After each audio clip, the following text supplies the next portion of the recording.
जय श्री कृष्ण। प्रिय मित्रों, हमारा मन खाली हो जाए तो हम उसमें ऐसा विचार, एक ऐसी चीज डाल सकते हैं जिससे हम अपने मन की बकबक को, अपने मन में हो रही उथल पुथल को शांत कर सकते हैं। अर्थात जो विचारों का सैलाब हमारे मन में चलता रहता है, एक अनगिनत विचारों का तूफान हमारे मन मस्तिष्क में उमड़ रहा है, उसे हम रोक सकते हैं। मित्रों, यदि एक बार हमारे मन की बकबक मिट जाए तो हम हमारे मन से जो चाहे वो करवा सकते हैं। अतः यदि आप अपने मन की बकबक को शांत करना चाहते हैं तो इस कहानी को एक बार जरूर सुने। प्रिय मित्रों, यदि आप अपने जीवन में कुछ नया सीखना चाहते हैं तो सब्सक्राइब जरूर करें। प्रिय मित्रों, एक समय की बात है, किसी एक नगर में एक नौजवान युवक रहता था। उसका नाम राम था और राम को एक बहुत बड़ी समस्या थी, और वो समस्या ये थी कि उसका मन हर समय भटकता रहता था। उसके मन में हर समय नकारात्मक विचार आते रहते थे। उसके मन की बकबक कभी शांत नहीं होती थी। वो जब भी कुछ सोचता या करता तो सोचता कुछ और करता कुछ और। कभी वो अपने बीते हुए कल के बारे में सोचता कि यदि मैंने वो काम कर दिया होता, ऐसा कर दिया होता, वैसा कर दिया होता, या फिर वो अपने भविष्य के बारे में सोचता कि यदि ऐसा करूं तो कहीं वैसा ना हो जाए। ये सोचकर वो हमेशा डरता रहता था, यदि मैं असफल हो गया तो क्या होगा, यदि कोई गलती हो गई तो क्या होगा, और लोग मुझ पर हंसेंगे। ऐसे कई अनगिनत विचार जो नकारात्मकता से भरे पड़े थे, वो राम के दिमाग में हमेशा आते रहते थे, उसके दिमाग में चलते रहते थे। अतः राम हमेशा अपने इन्हीं नकारात्मक विचारों में उलझा रहता था। राम हमेशा अपने विचारों से मुक्ति पाना चाहता था। वो ये हमेशा चाहता था कि उसके मन में कभी कोई ऐसे विचार ना आए। राम अपने विचारों को जितना दबाने की कोशिश करता, उसके मन में विचार और तीव्र शुरू हो जाते और हर समय विचारों का सैलाब उठता रहता था। अतः राम अपने जीवन में बहुत अधिक परेशान हो गया था, और एक दिन उसे किसी मित्र ने बताया कि यहाँ पास ही के जंगल में एक बौद्ध भिक्षु रहते हैं, अतः तुम उनके पास जाओ, वो तुम्हारी मानसिक समस्या का हल अवश्य बताएंगे। मित्रों, ये सुनकर राम तुरंत ही बौद्ध भिक्षु के पास चला जाता है और राम अपनी सारी समस्या बौद्ध भिक्षु को बताता है। बौद्ध भिक्षु भी राम की बातों को ध्यान से सुनते हैं, और बौद्ध भिक्षु ने कहा, आप मुझसे क्या चाहते हो?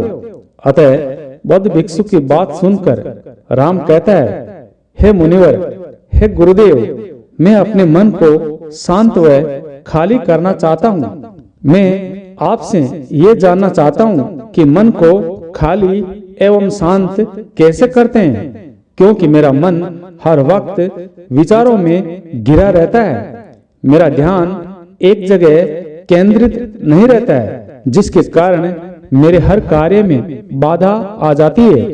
मैं एक चीज के बारे में सोचता हूँ या करने के बारे में सोचता हूँ तो नकारात्मक विचारों के कारण दूसरा काम कर बैठता हूँ। मेरा मन कभी एक जगह नहीं ठहरता, और ऐसे ही फालतू के विचार मेरे मन में चलते रहते हैं, और ये कब व क्यों हो जाता है मुझे कुछ पता नहीं चलता, और बहुत देर बाद मुझे ये एहसास होता है कि मैं क्या करने बैठा था और क्या कर रहा हूँ। अतः हे गुरुदेव, मैं अपने आप को विचार मुक्त करना चाहता हूँ। मैं अपने मन को विचारों से खाली करना चाहता हूँ। मैं चाहता हूँ कि मेरी मर्जी के बिना मेरे मन में एक भी विचार ना आए। तब बौद्ध भिक्षु ने कहा, किसी भी समस्या का हल तभी संभव है जब हम उस समस्या की जड़ तक पहुंच जाते हैं। समस्या को ठीक से समझते हैं और जानते हैं। और बौद्ध भिक्षु आगे कहने लगे कि जिस मन को तुम खाली करना चाहते हो, क्या तुमने कभी उस मन को समझा है, जाना है? तब ये सुनकर राम बोला, हे गुरुदेव, मैंने अपने मन को जानने की बहुत कोशिश की, परंतु मैं जितना मन के बारे में जानने की कोशिश करता हूँ, मेरा मन उतना अधिक रहस्यमयी हो जाता है। फिर बौद्ध भिक्षु ने राम को एक घड़ा देते हुए कहा, जाओ इस घड़े में छोटे छोटे कंकड़ पत्थर भरकर ले आओ। राम घड़े को लेकर गया और उसमें छोटे छोटे कंकड़ पत्थर भर लाया। फिर बौद्ध भिक्षु ने कहा, तुम इस घड़े को अपना मन समझो और इस घड़े में जो कंकड़ पत्थर भरे हैं उनको विचार समझो। अब इस घड़े में और पत्थर डालो। तब राम ने उस घड़े में और पत्थर डालना शुरू किया, लेकिन घड़ा पहले से भरा हुआ था। अतः जैसे ही राम घड़े में पत्थर डालता, पत्थर नीचे गिरने लगे। फिर बौद्ध भिक्षु ने राम से कहा, रुको, जरा ध्यान से देखो, घड़े में पत्थर नहीं आ रहे हैं, बल्कि नीचे गिर रहे हैं, क्योंकि ये एक घड़ा है।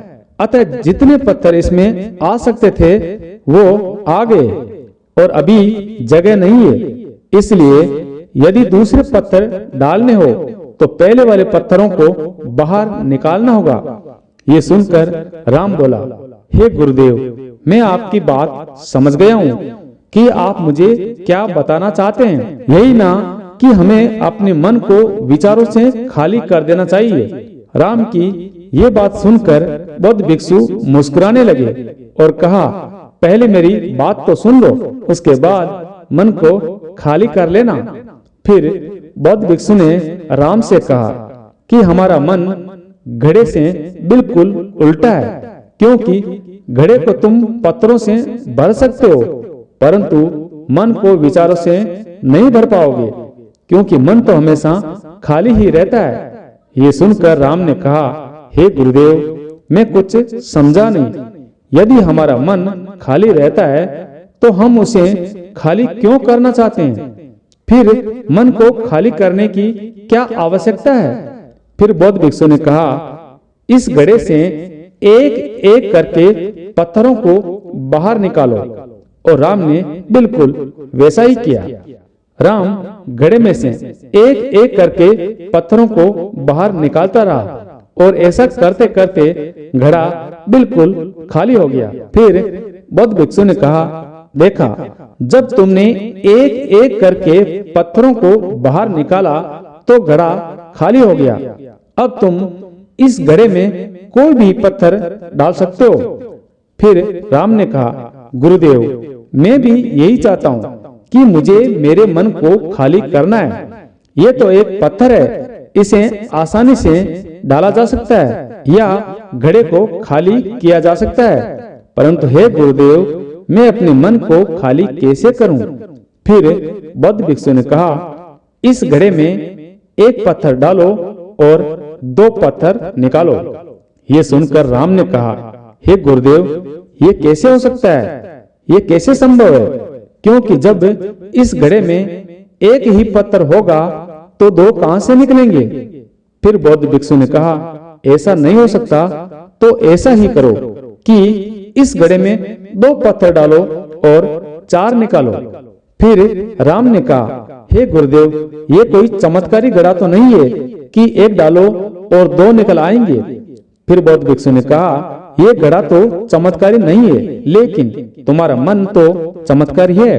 यदि तुम अपने मन से एक विचार बाहर निकालते हो तो उसके साथ 2 विचार आते हैं, और जब तुम उन 2 विचारों को पकड़ते हो तो उनके साथ 4 विचार निकलते हैं, और फिर ऐसा करते करते विचारों की एक लंबी श्रृंखला बन जाती है और फिर तुम कहीं भी नहीं रुकते, एक के बाद एक विचार को पकड़ते रहते हो। ये मिट्टी का घड़ा तो पत्थरों से भर जाएगा, लेकिन तुम्हारा मन खाली है, परंतु वो खाली नहीं करता। फिर राम ने कहा, गुरुदेव, मैं आपकी बात समझ रहा हूँ, तो क्या मैं हमेशा अपने विचारों के जाल में ही फंसा रहूंगा? क्या मन के इस माया जाल से निकलने का कोई रास्ता नहीं है? फिर बौद्ध भिक्षु ने कहा, इस मिट्टी के घड़े में आधे पत्थर भर दो। तो राम ने ऐसा ही किया। फिर बौद्ध भिक्षु ने कहा, अब इन पत्थरों में से कोई एक पत्थर चुनो और उस पत्थर की एक छोटी सी मूर्ति बनाकर मुझे दे दो। मैं जानता हूँ कि तुम एक अच्छे कलाकार हो।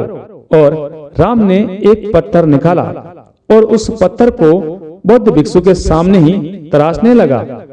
पत्थर को तराशते समय राम को लगा कि ये पत्थर अच्छा नहीं है। फिर उसने दूसरा पत्थर घड़े से निकाला, लेकिन राम को यह पत्थर भी पसंद नहीं आया। फिर उसने तीसरा पत्थर निकाला, फिर चौथा निकाला, पांचवा, छठवां, ऐसा करते करते राम ने सभी पत्थरों को घड़े से बाहर निकाल दिया। राम को ऐसा करते हुए बौद्ध भिक्षु ध्यान से देख रहे थे। फिर बौद्ध भिक्षु ने कहा कि जो पत्थर तुमने सबसे पहले निकाला था, उसी पत्थर को ये समझकर तराशो कि इसके बाद तुम्हारे पास कोई और पत्थर नहीं है और ये एक ही पत्थर तुम्हारे पास है।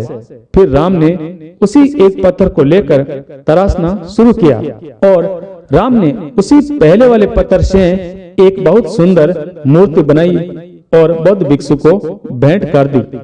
और राम ने बौद्ध भिक्षु से कहा, इस पत्थर से इतनी सुंदर मूर्ति बन जाएगी, मैं ये सोच भी नहीं सकता।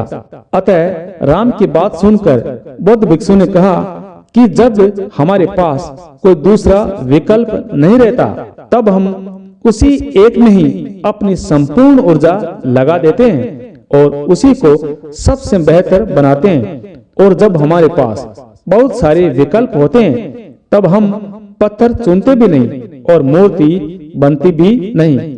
अतः हमारा मन भी एक विचार के प्रति हजारों विकल्प खोलकर रख देता है और हम एक मुख्य विचार को छोड़कर उन हजारों फालतू के विचारों में ही उलझकर रह जाते हैं।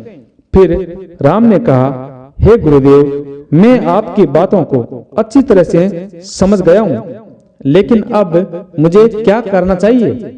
प्रिय मित्रों, बौद्ध भिक्षु ने कहा, मन को खाली करना व साफ करना एक दिन का काम नहीं है। ये एक बहुत लंबी प्रक्रिया है। क्या तुम इसके लिए तैयार हो? तो राम ने कहा, चाहे कितनी भी लंबी प्रक्रिया क्यों न हो, मैं तैयार हूँ। फिर बौद्ध भिक्षु ने राम से कहा कि मन को खाली व नकारात्मक विचारों से मुक्त करने के 6 तरीके हैं। अतः आओ उन्हें एक एक करके समझते हैं। पहला तरीका यह है कि तुम ऐसे लोगों का सदैव साथ छोड़ दो जो तुम्हें कमजोर, पिछड़ा हुआ, लक्ष्यहीन होने का आभास कराते हैं, क्योंकि अक्सर हमारे पास ऐसे लोग होते हैं जो हमसे पद एवं धन में काफी ऊपर होते हैं और इसी पद व धन के अहंकार में जो अपने से नीचे के लोगों को कुछ भी नहीं समझते।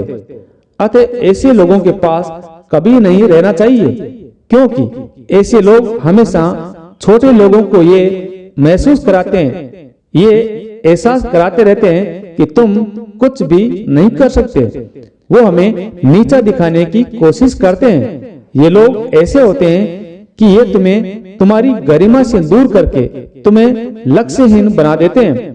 फिर तुम्हें तुम्हारी काबिलियत पर शक होना शुरू हो जाता है और तुम्हारे अंदर खुद के प्रति नकारात्मक भावनाएं आ जाती है और ये नकारात्मक विचार तुम्हें मानसिक तनाव और चिंता की ओर ले जाते हैं। फिर बौद्ध भिक्षु दूसरा तरीका बताते हुए कहते हैं कि तुम बहुत ही कम व चुनिंदा लोगों को ही अपने मित्र बनाओ। ऐसे लोगों को अपना मित्र बनाओ जिनसे तुम कुछ सीख सकते हो, जो तुम्हारी भावनाओं को समझे, जिनके विचार तुमसे मिलते जुलते हो, जो जीवन में आगे बढ़ने में तुम्हारी सहायता करे, क्योंकि हमारे चरित्र में हमारे माता पिता के बाद सबसे बड़ा योगदान हमारे मित्रों का होता है। अतः सही मित्रों का होना अति आवश्यक है। ऐसा कहा जाता है कि तुम उन 5 लोगों का प्रतिबिंब हो जिनके साथ तुम हमेशा ज्यादा वक्त बिताते हो। यदि तुम इन 5 लोगों के साथ अपना वक्त बिताते हो तो यदि वो ईमानदार है तो तुम भी ईमानदार होना शुरू हो जाओगे, और यदि वो 5 लोग अमीर है तो तुम भी धीरे धीरे अमीर बनना शुरू कर दोगे। कहने का तात्पर्य यह है कि तुम वैसे ही बन जाते हो जैसे लोगों के साथ तुम रहते हो, जैसा संग वैसा मन। अतः किसी महान दार्शनिक ने कहा था कि तुम मुझे किसी भी इंसान के 5 मित्रों से मिला दो, मैं उनके मित्रों को देखकर उस इंसान का भविष्य बता सकता हूँ। हमारी सबसे बड़ी समस्या यह है कि हम लोगों को ना नहीं बोल पाते। अतः जिन लोगों को हम पसंद नहीं करते, ना चाहते हुए भी उन नकारात्मक लोगों के साथ वक्त बिताना पड़ता है। इसलिए सबसे पहले जिन लोगों के साथ हम रहते हैं उन्हें ना कहना सीखना होगा। जिनके साथ रहकर हमें ये लगता है, हमें ये महसूस होता है कि ये हमारी जिंदगी खराब कर रहे हैं। बौद्ध भिक्षु राम को तीसरा तरीका बताते हुए कहते हैं कि तुम तुम्हारा अतीत कभी नहीं बदल सकते, लेकिन अपना भविष्य अवश्य बदल सकते हो। इसलिए तुम पूरी तरह से वर्तमान में रहते हुए उन चीजों, उन कार्यों पर ध्यान दो जो तुम्हारे नियंत्रण में है, जिन्हें तुम आज कर सकते हो वह अभी कर सकते हो। बौद्ध भिक्षु कहते हैं, मेरी एक बात हमेशा ध्यान रखना, केवल वर्तमान में रहकर भविष्य को संवारा जा सकता है, अतीत में रहकर नहीं। इसलिए वर्तमान में रहने की आदत डालो। चौथा तरीका यह है कि तुम स्वस्थ एवं पौष्टिक भोजन खाओ, क्योंकि हमारा शरीर ऊर्जा से चलता है और हम जैसा खाना खाएंगे वैसी ही ऊर्जा हमारे शरीर को मिलेगी। यदि हमारा शरीर भी स्वस्थ नहीं रहेगा तो हमारा मन स्वस्थ कैसे रहेगा। जब शरीर कमजोर व बीमार रहता है तो मन में कई प्रकार के नकारात्मक विचार आते हैं और स्वस्थ शरीर में स्वस्थ दिमाग का वास होता है। अतः शरीर को स्वस्थ व मजबूत रखना हमारी जिम्मेदारी है। बौद्ध भिक्षु कहते हैं कि 5वां तरीका यह है कि सदैव ध्यान करो। ध्यान करने का उचित समय सुबह या फिर रात को सोने से पूर्व होता है, लेकिन तुम्हें यदि ध्यान में गहरा उतरना है तो सबसे उचित समय रात का ही होता है। रात को ध्यान करने से नींद भी अच्छी आती है और नींद से संबंधित सारी बीमारियां खत्म हो जाती है। ध्यान करने के लिए तुम अपनी सांसों पर ध्यान केंद्रित कर सकते हो, या फिर तुम अपने मन में उठने वाले विचारों पर भी ध्यान कर सकते हो। मन में उठने वाले विचारों पर ध्यान करने से ध्यान करने वालों का ध्यान और अधिक लगता है, क्योंकि इससे आसानी से ध्यान की गहराई में उतरा जा सकता है। और यदि आप ध्यान नहीं कर सकते तो रोज खुद के साथ अकेले में वक्त बिताओ, खुद के व्यवहार को समझो, जानने की कोशिश करो कि मन में किस प्रकार के विचार उठ रहे हैं। बौद्ध भिक्षु 6ठा तरीका बताते हैं कि तुम्हें नई नई जगह घूमने जाना चाहिए, क्योंकि एक लंबी यात्रा 100 किताबों से ज्यादा आपको ज्ञान दे सकती है। इसलिए भगवान बुद्ध 6 वर्षों तक नई नई जगह अलग अलग जाकर घूमते रहे। नई नई जगह जाने से आनंद के साथ मन को एक नयापन भी महसूस होता है। फिर बौद्ध भिक्षु कहते हैं, मन के माया जाल में कभी मत फंसो। मन को खाली करने का विचार ही त्याग दो, उसे खाली करने की कोशिश मत करो। हमेशा ध्यान करो, अपने ध्यान में एकाग्रता लाओ, ध्यान को केंद्रित करो और जीवन में जो कुछ भी कर रहे हो उसे पूरी मेहनत के साथ अंतिम समझकर करो। उस कार्य को ऐसे करो कि उसके बाद तुम्हें और कुछ भी नहीं करना है। मन के मायाजाल से निकलना इतना आसान नहीं, लेकिन ध्यान से सब कुछ संभव है। प्रिय मित्रों, आशा करते हैं कि आज के इस वीडियो से आपने बहुत कुछ सीखा होगा। जय श्री कृष्णा। राधे राधे।